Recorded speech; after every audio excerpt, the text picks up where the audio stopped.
एक बार भगवान शिवजी और माता पार्वती कैलाश पर्वत पर बैठे हुए थे। तब भगवान शिवजी माता पार्वती से कहते हैं, हे गौरी, आज मैं तुम्हें एक ऐसी कथा सुनाऊंगा जिसे सुनने के बाद तुम्हें एक बहुत ही महत्वपूर्ण ज्ञान की बात प्राप्त होगी। एक ऐसी ज्ञान की बात जिसे सुनकर वैवाहिक जीवन सुखद हो जाता है। तब माता पार्वती भगवान शिवजी से कहती है, हे प्रभु, यदि यह कथा मुझे जीवन में ऐसा कोई अमूल्य ज्ञान दे सकती है तो मैं इस कथा को पूरी श्रद्धा और मन से सुनूंगी। पहले आप ये बताइए कि मुझे कौन सी ज्ञान की बात प्राप्त होगी। तब भगवान शिव जी कहते हैं, हे गौरी, इस कथा को सुनने के पश्चात तुम यह समझ पाओगी कि चाहे कोई कितने भी सगे संबंधी क्यों ना हो, इन तीन लोगों के साथ स्त्री को कभी अकेले नहीं छोड़ना चाहिए। तब माता पार्वती कहती है, हे प्रभु, ठीक है, यदि इस कथा से मुझे यह ज्ञान की बात प्राप्त होगी तो मैं निश्चित ही इस कथा को पूरा और मन से सुनूंगी। कृपया आप इस कथा को प्रारंभ कीजिए। तो दोस्तों, कथा शुरू करने से पहले मैं आप सभी से एक विनम्र आग्रह करना चाहता हूं। अगर आप हमारे चैनल पर नए हैं तो हमारे चैनल को सब्सक्राइब जरूर करें और बेल आइकॉन को ऑन करें ताकि ऐसी ही आध्यात्मिक और ज्ञानवर्धक कथाएं आप तक सबसे पहले पहुंचे। वीडियो को लाइक करें और अपने मित्र परिवार के साथ भी शेयर जरूर करें। कमेंट बॉक्स में लिखिए हर हर महादेव। तो चलिए कहानी को शुरू करते हैं। भगवान शिव जी कहते हैं, हे गौरी, एक समय की बात है। किसी एक राज्य में एक राजा राज करता था। उसके दो पुत्र और एक पुत्री थी। वही उस राज्य में एक बूढ़ी महिला भी रहा करती थी जो बहुत ही निर्धन थी। उस बूढ़ी महिला की दो बेटियां थीं।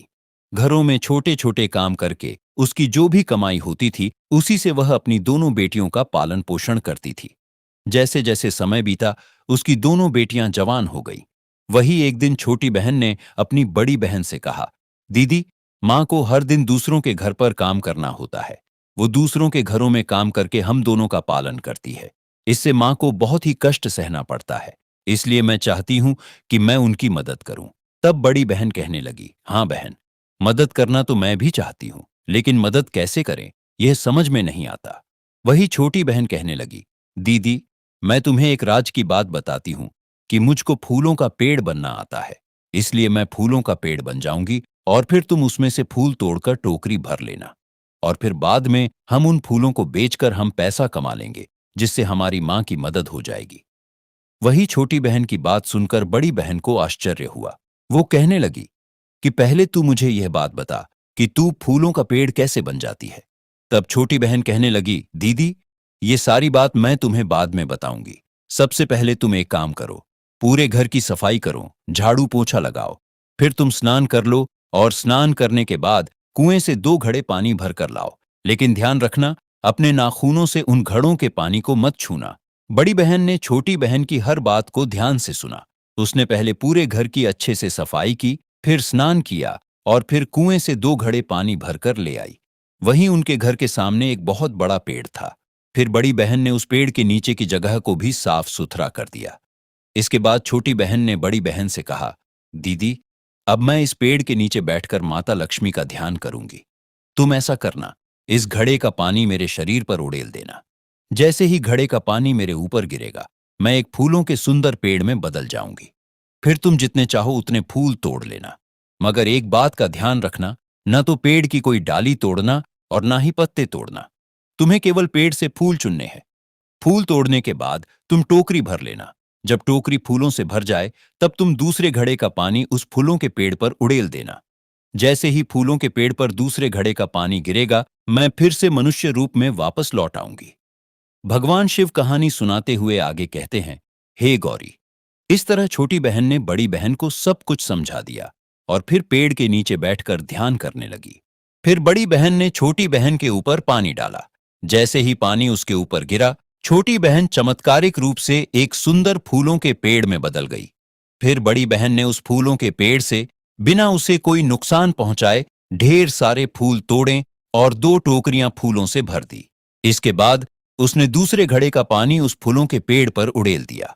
अब जैसे ही फूलों के पेड़ पर दूसरे घड़े का पानी गिरा, वह पेड़ अचानक से फिर से लड़की में परिवर्तित हो गया। उसकी छोटी बहन वापस अपने असली रूप में आ गई। अब पेड़ की जगह पर उसकी बहन खड़ी थी। फिर छोटी बहन ने अपने बाल झाड़कर पानी की बूंदों को गिरा दिया और फिर दोनों ने फूलों की टोकरियां उठाई और अपने घर लौट आई। इस प्रकार फूलों की खुशबू चारों ओर फैल रही थी। फिर दोनों बहनों ने मिलकर उन फूलों की सुंदर मालाएं बनाई। फिर बड़ी बहन ने छोटी बहन से पूछा, बहन, अब इन फूलों को हम कहाँ जाकर बेचेंगे? छोटी बहन बहुत ही चतुर और समझदार थी। उसने अपनी बड़ी बहन की इस चिंता को भी दूर कर दिया। उसने बड़ी बहन से कहा, दीदी, हम इन फूलों को राजमहल में ले जाकर बेचेंगे। बड़ी बहन को यह सलाह पसंद आई और फिर दोनों सहमत होकर राजमहल के आगे ले जाकर आवाज लगाने लगी, ताजे फूल ले लो, खुशबूदार फूलों की मालाएं ले लो। भगवान शिव माता पार्वती से कहते हैं, हे गौरी। उन दोनों गरीब बहनों की मीठी आवाज और फूलों की खुशबू राजा की बेटी यानी राजकुमारी के कमरे तक पहुंच गई।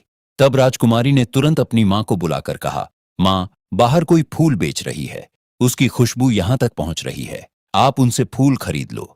वही रानी ने अपनी बेटी की बात मानकर दासी से कहकर उन दोनों बहनों को बुलाकर वे सुगंधित फूलों की मालाएं खरीद ली। फिर रानी ने दोनों बहनों से कहा, इन फूलों की क्या कीमत है? तब दोनों बहनें कहने लगी, हे महारानी, हम गरीब लोग हैं, आपको जितना देने का मन करे आप हमें दे दीजिए। तब रानी ने बहुत सारा धन देकर दोनों गरीब बहनों से सारी फूल मालाएं खरीद ली और इस प्रकार फूल मालाएं बेचकर वे दोनों बहनें खुशी खुशी अपने घर लौट आईं। घर आकर उन्होंने अपनी मां को कुछ नहीं बताया। छोटी बहन ने बड़ी बहन से कहा, दीदी, इन पैसों को कहीं अच्छे से छुपा दो, अभी मां को कुछ मत बताना। हो सकता है यदि मां को पता चल गया तो वह हमसे नाराज हो जाएगी। भगवान शिव कहानी सुनाते हुए आगे कहते हैं, हे गौरी, उस दिन से दोनों बहनें रोज सुबह फूलों की टोकरी लेकर घर से निकलती और उन्हें बेचकर वापस घर लौटती। धीरे धीरे उनके पास अच्छे खासे पैसे जमा हो गए। फिर एक दिन बड़ी बहन ने अपनी छोटी बहन से कहा, बहन, अब तो हमारे पास काफी पैसा हो गया है, क्यों ना हम मां को बता दें? तब छोटी बहन ने कहा, नहीं दीदी, अभी नहीं, अगर मां को गुस्सा आ गया तो हम कहां जाएंगे? भगवान शिव कहते हैं, हे गौरी, जैसे जैसे पैसे जमा होते गए वैसे वैसे उन दोनों बहनों का लालच भी बढ़ता गया। वही एक दिन राजा का बेटा यानी राजकुमार राजमहल में लौटकर आता है तो वो फूलों को देखता है और फूलों की खुशबू से प्रभावित हो जाता है। तब वह अपनी मां से पूछता है, मां, मैंने पहले कभी ऐसे महकते फूल नहीं देखे, ये फूल कहां से आते हैं? इन फूलों की खुशबू बहुत ही आकर्षक है। तब रानी मां कहने लगी, बेटा, ये फूल कहां से आते हैं मुझे नहीं पता, किस पेड़ से ये फूल निकलते हैं ये भी मुझे नहीं पता, पर हर रोज राजमहल के सामने दो लड़कियां आती है जो फूल बेचने के लिए आती है और हम दासियों द्वारा उन लड़कियों के फूल खरीद लेते हैं। वही राजकुमार को जब उन दोनों लड़कियों के बारे में मालूम पड़ता है तो राजकुमार उन दोनों लड़कियों का पीछा करता है और उनके घर तक पहुंच जाता है, लेकिन वहां उन फूलों का पौधा या पेड़ उसे कहीं दिखाई नहीं देता है। राजकुमार को बहुत ही आश्चर्य होता है। वह सोचने लगता है कि आखिर इतने सुंदर और खुशबूदार फूल आते कहां से है। फिर अगले दिन सुबह होते ही राजकुमार उन दोनों लड़कियों के घर तक जाकर उसके आगे जो एक पेड़ था उसमें छुप कर बैठ जाता है और उस दिन भी दोनों बहनों ने पेड़ वाली जगह पर आकर जमीन को झाड़ू से साफ करना शुरू कर दिया। फिर रोजाना की तरह छोटी बहन ने खुद को एक फूलों के पेड़ में बदल लिया और बड़ी बहन ने पेड़ से खूबसूरत फूल तोड़े और जैसे ही काम पूरा हुआ पेड़ फिर से लड़की में बदल गया। यह सब दृश्य राजकुमार ने अपनी आंखों से देख लिया। वह स्तब्ध रह गया और बिना कुछ बोले सीधे राजमहल लौट आया और अपने कक्ष में जाकर चुपचाप लेट गया। राजा और रानी ने जब राजकुमार की हालत देखी तो वे चिंता में पड़ गए। उन्होंने तुरंत उसके स्वास्थ्य के बारे में पूछताछ की। वही राजकुमार का खास मित्र जो राज्य का मंत्री भी था वह भी उसे देखने आया। राजा और रानी के सामने तो राजकुमार ने कुछ नहीं कहा, लेकिन अपने मित्र से वह बात छुपा ना सका। उसने मंत्री को सारी घटना विस्तार से बता दी कि एक गरीब बूढ़ी महिला की दो बेटियां हैं जिसकी छोटी वाली बेटी फूलों का पेड़ बन जाती है। मैं उस पर मोहित हो गया हूं। मैं विवाह करूंगा तो उसी के साथ करूंगा। इसके बाद मंत्री ने यह बात तुरंत राजा को जाकर बताई। राजा को सुनकर पहले तो आश्चर्य हुआ, फिर राजा ने मंत्री को उस बूढ़ी महिला को बुलवाने भेज दिया। उस बेचारी बूढ़ी महिला को तो इस बारे में कुछ भी पता नहीं था। वो तो एकदम से डर गई और कांपते कांपते राजा के पास गई। फिर राजा ने उससे शांति से बात की और अपने बेटे के लिए उसने उसकी बेटी को मांगा। राजा ने कहा, तुम्हारी दो बेटियां हैं, उनमें से जो सबसे छोटी है उसका हम अपने बेटे के साथ विवाह रचाएंगे। यह सुनकर बूढ़ी महिला अब और ज्यादा घबरा गई। वह सोचने लगी, राजा को मेरी बेटी के बारे में कैसे पता चला? उसकी आवाज कांप रही थी, लेकिन फिर उसने साहस जुटाकर कहा, जी महाराज, हम गरीब हैं, मगर अपनी बेटी को आपके घर देने में कैसे इनकार कर सकते हैं? यदि यही आपकी इच्छा है तो आप हमारी छोटी बेटी से अपने राजकुमार का विवाह अवश्य करवा लीजिए। फिर राजा ने तुरंत ही एक चांदी की थाली में पान पत्ता, सुपारी और नारियल देकर उस बूढ़ी महिला का सम्मान करता है और बूढ़ी महिला विवाह के लिए तैयार हो जाती है। फिर विवाह तय होने के बाद वह बूढ़ी महिला घर लौट गई। उस बूढ़ी महिला को कुछ भी मालूम नहीं था। फिर घर लौटते ही उसने अपने हाथ में एक झाड़ू ली और गुस्से में आकर उसने अपने बेटियों को मारकर डांटा और कहा, तुम ये बताओ, कल तुम दोनों कहां गई थी? राजा ने तुम दोनों के बारे में पूछा है। मुझे अब सच सच बताओ, तुम रोज रोज कहां जाती हो और ये सब क्या चल रहा है? उधर दोनों बहनें भी बहुत ही भ्रमित थी। उन्हें समझ ही नहीं आ रहा था कि आखिर हो क्या रहा है। मां अचानक इस तरह क्यों बर्ताव कर रही है? रोते हुए दोनों बहनों ने अपनी मां से कहा, मां, आप हमें मार क्यों रही हो? हमें गाली क्यों दे रही हो? हमने ऐसा क्या कर दिया? तब उनकी मां ने कहा, मैं और किसको मारूं? पहले ये बताओ, तुम दोनों कहां गई थी और तुम्हारे बारे में राजा को कैसे पता चला?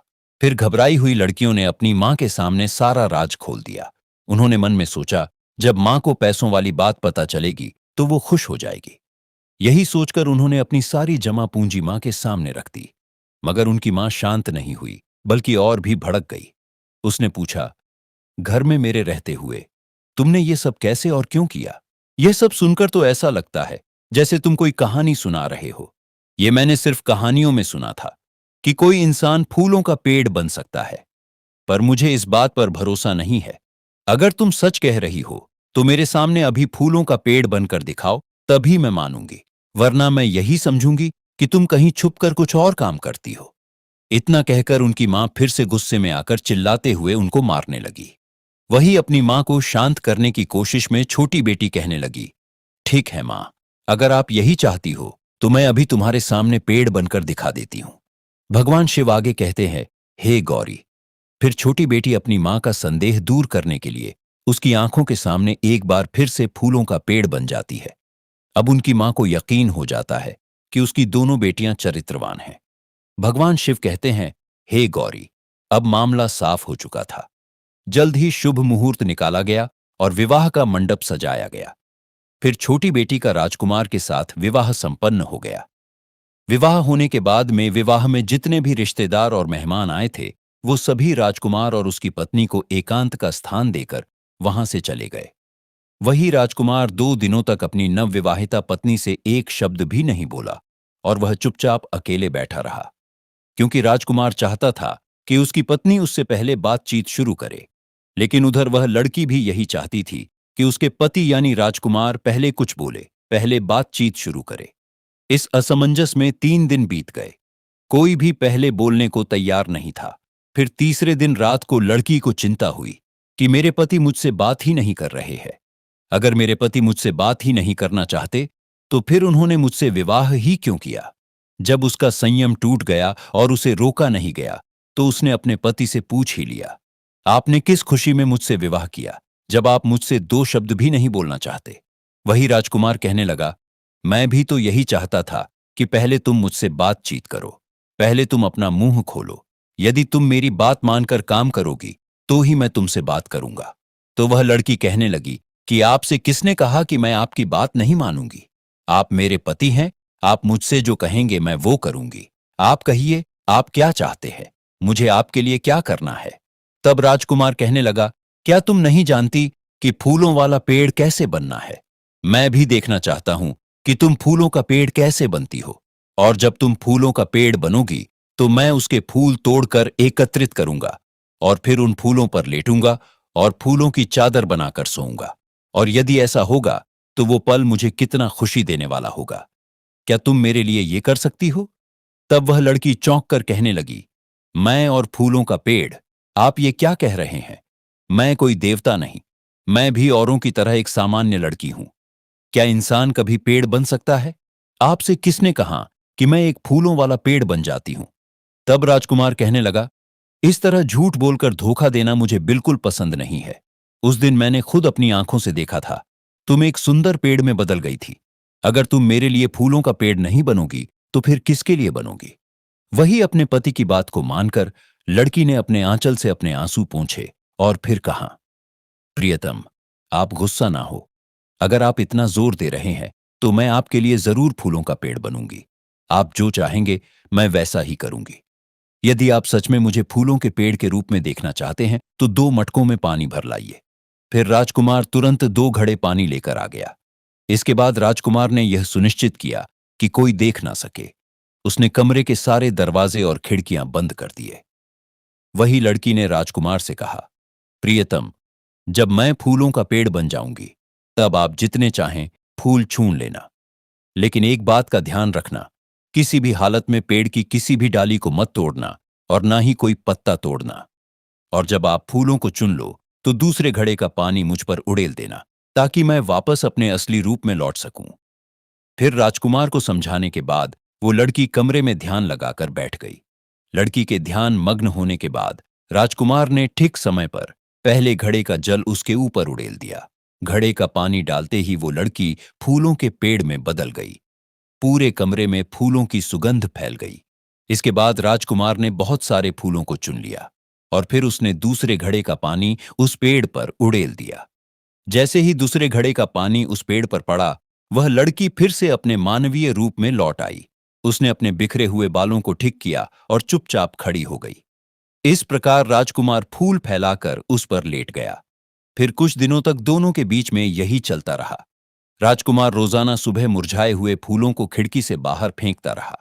धीरे धीरे उन सूखे फूलों का इतना बड़ा ढेर जमा हो गया कि वो अब एक पहाड़ सा दिखने लगा। इसी बीच एक दिन राजकुमार के छोटे भाई ने जब वह फूलों का ढेर देखा तो उसने अपनी मां से जाकर कहा, मां, देखो भैया और भाभी बहुत सारे फूल लाते हैं और सुबह होते ही खिड़की से बाहर फेंक देते हैं, मगर देखो, मुझे आज तक किसी ने एक भी फूल नहीं दिया। आखिरकार इतने सुंदर और खुशबूदार फूल कहां से आते हैं? छोटे बेटे की बात सुनकर उसकी मां कहने लगी, बेटा, चिंता मत कर, मैं तुम्हारे भैया और भाभी से कहकर तुम्हें फूल दिला दूंगी।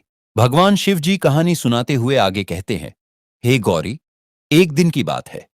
बड़ा राजकुमार किसी काम से राजमहल से बाहर गया हुआ था। वही उसके छोटे भाई ने किसी तरह से यह रहस्य जान लिया कि उसकी भाभी खिलते हुए फूलों का पेड़ बन जाती है। उसने अपने मित्रों से कहा कि आज हम सभी मित्र एक बगीचे में खेलने के लिए जाएंगे। तुम अपने साथ अपनी भाभियों को लेकर आना और मैं भी अपने साथ अपनी भाभी को लेकर बगीचे में आऊंगा।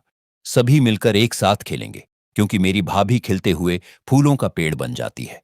और जब हम अपनी भाभी को फूलों का पेड़ बनते देखेंगे, सभी मिलकर एक साथ खेलेंगे, क्योंकि मेरी भाभी खिलते हुए फूलों का पेड़ बन जाती है। और जब हम अपनी भाभी को फूलों का पेड़ बनते देखेंगे तो मुझे बहुत खुशी होगी और तुम सबको भी बहुत खुशी होगी। मेरे साथ तुम सभी को भी सुंदर और खुशबूदार फूल मिल जाएंगे। छोटे राजकुमार की बात सुनकर उसके मित्र कहने लगे, ठीक है मित्र, तुम भी अपनी भाभी को लेकर बगीचे में आना। हम भी तुम्हारी भाभी को फूलों का पेड़ बनते देखना चाहते हैं और हम भी अपनी भाभियों को बगीचे में लेकर आएंगे। भगवान शिवजी कहानी सुनाते हुए आगे कहते हैं, हे गौरी, फिर छोटा राजकुमार अपने मित्रों से वादा करके अपने महल वापस आ जाता है और अपनी भाभी को साथ ले जाने के लिए अपनी मां से अनुमति मांगता है।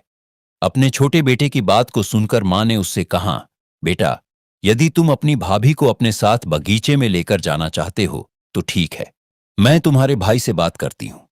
इसके बाद मां और छोटे भाई की इच्छा को देखकर बड़े राजकुमार ने अपनी पत्नी को छोटे भाई के साथ जाने की अनुमति दे दी। फिर रानी मां ने अपने छोटे बेटे से कहा, बेटा, अपनी भाभी को साथ लेकर तो जा रहे हो, मगर शाम को उसे सुरक्षित घर पर लेकर आना।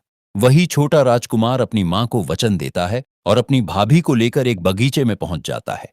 उधर छोटे राजकुमार के मित्र भी अपनी अपनी भाभियों को लेकर उस बगीचे में आ जाते हैं। फिर सभी स्त्रियां बाग में झूला झूलती है।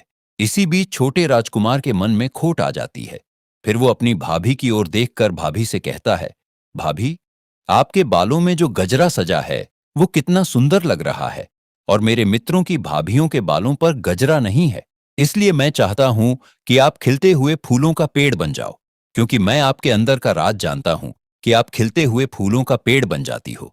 जिससे मेरे मित्रों की भाभियां भी उस खूबसूरत फूलों को तोड़कर अपने बालों में फूलों का गजरा लगा लेंगी।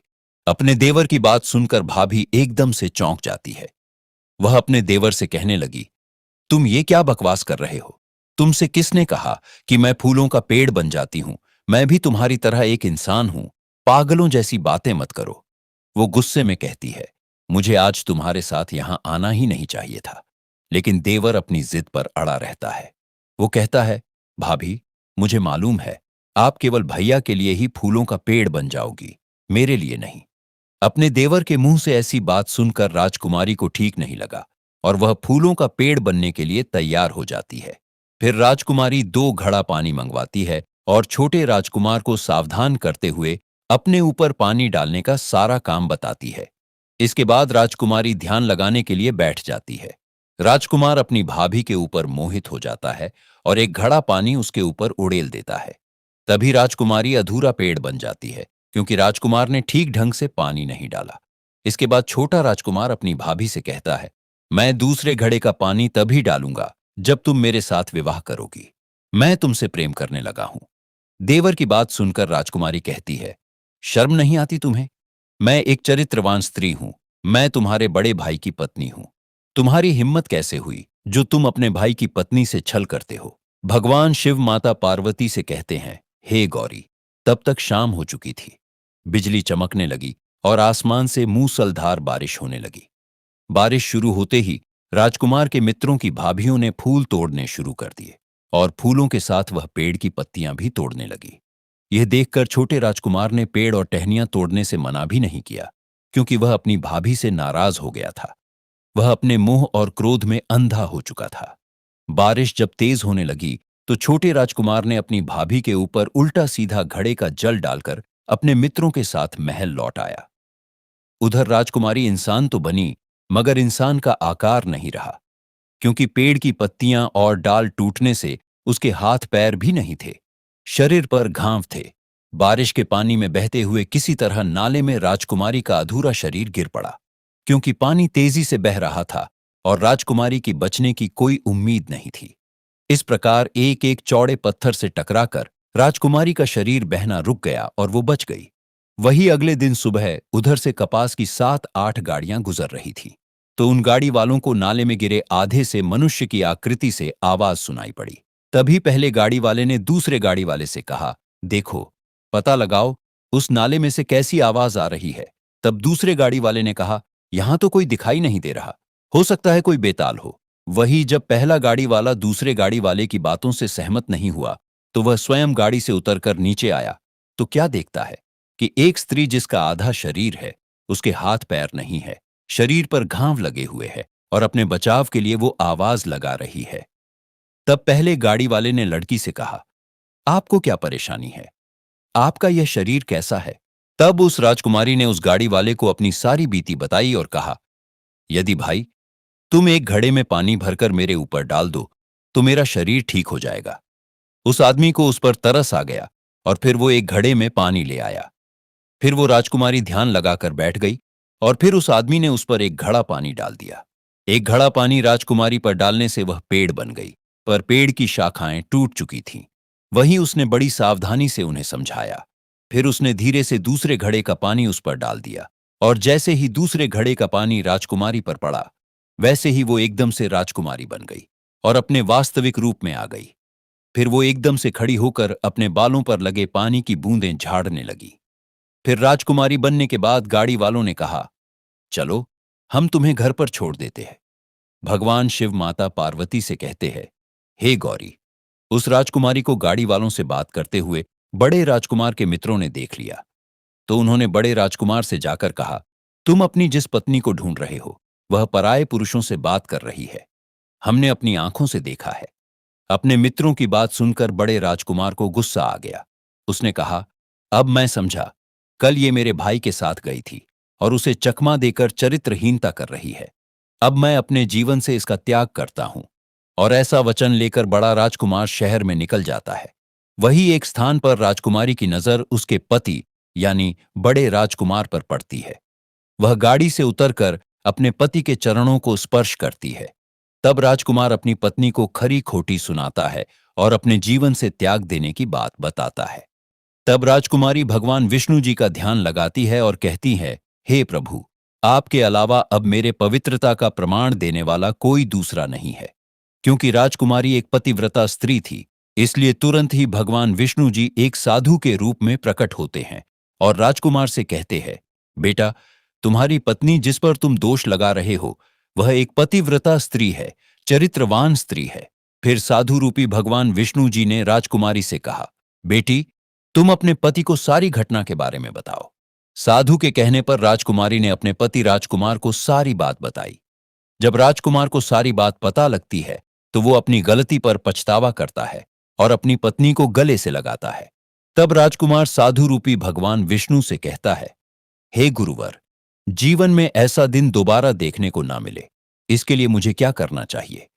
तब साधु रूपी भगवान विष्णु ने कहा, बेटा, चाहे भूखे मर जाना, मगर इन 3 लोगों के साथ चाहे वो कितने भी सगे संबंधी हो, और इन स्थानों पर अपनी पत्नी को कभी अकेले मत भेजना। तब राजकुमार कहता है, हे गुरुवर, वो 3 लोग कौन से हैं और वो 3 स्थान कौन से हैं जिनके साथ में या जिस स्थान पर पत्नी को कभी अकेले नहीं छोड़ना चाहिए? तब संत रूपी भगवान विष्णु जी कहते हैं, बेटा, किसी भी कठिन परिस्थिति में पराये पुरुष के साथ पत्नी को कभी अकेले नहीं भेजना चाहिए।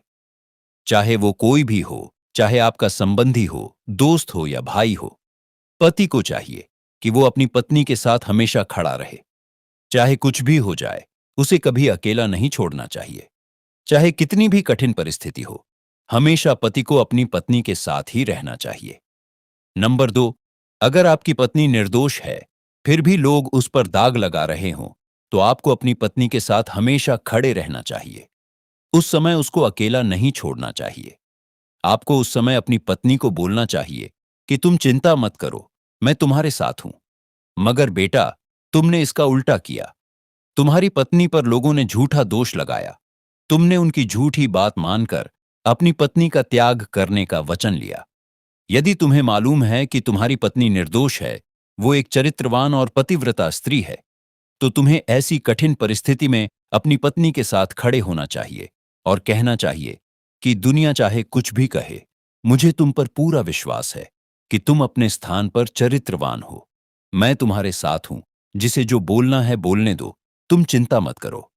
नंबर 3, अगर आप पत्नी का सम्मान पाना चाहते हैं, तो आपकी पत्नी अगर बीमार है, तो कभी भी उसको अकेला मत छोड़ना। बीमारी की हालत में उसके साथ रहे और उसकी देखभाल करिए। जिस तरह देवी अपने पति की सेवा करती है, उसी तरह से पति का भी कर्तव्य है कि वो अपनी पत्नी की सेवा में हमेशा तत्पर रहे। यह आपका कर्तव्य है और आपके सुखी जीवन का मंत्र भी है। जो भी पुरुष गृहस्थ जीवन में अपनी पत्नी को इन 3 कठिन परिस्थितियों में नहीं छोड़ता है, वह पुरुष हमेशा अपने गृहस्थ जीवन में सुखी रहता है। यह कहकर साधु रूपी भगवान विष्णु जी अंतर्ध्यान हो जाते हैं। फिर राजकुमार अपनी पत्नी को लेकर अपने राजमहल में आता है और अपनी मां को सारी बात बताता है। वही बहुत दिनों से राजा अपने बहू बेटे को तलाश रहे थे।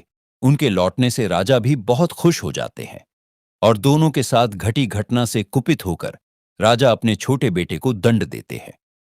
दोस्तों, कहानी सुनाने के बाद माता पार्वती भगवान शिव जी से कहती है, हे प्रभु, वास्तव में इन 3 स्थानों पर किसी भी पुरुष को अपनी पत्नी को कभी अकेले नहीं छोड़ना चाहिए, तभी वैवाहिक जीवन सुखद हो सकता है।